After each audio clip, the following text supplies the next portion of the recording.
திருப்பதி ஏழுமலையான் கோவிலில் கோடை விடுமுறை காரணமாக நாடு முழுவதிலும் இருந்து பல்லாயிரக்கணக்கான பக்தர்கள் குவிந்து வருகின்றனர். இதனால் நேற்று பக்தர்கள் காத்திருப்பு அறைகள் முழுவதும் நிரம்பி வழிந்தது.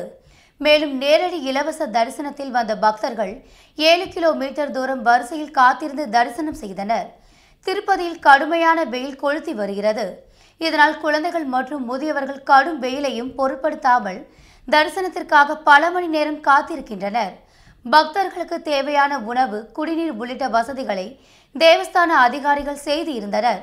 திருப்பதியில் நேற்று 74,344 பேர் தரிசனம் செய்தனர். 32,169 பக்தர்கள் முடிக்காணிக்கை செலுத்தினர். 2.50 கோடி உண்டியல் காணிக்கை வசூலானது. நேரடி இலவச தரிசனத்தில் வந்த பக்தர்கள் 20 மணி நேரம் காத்திருந்து தரிசனம் செய்தனர். தேவஸ்தானம் சார்பில் பக்தர்களுக்கு ஏராளமான சேவைகள் வழங்கப்படுகின்றன.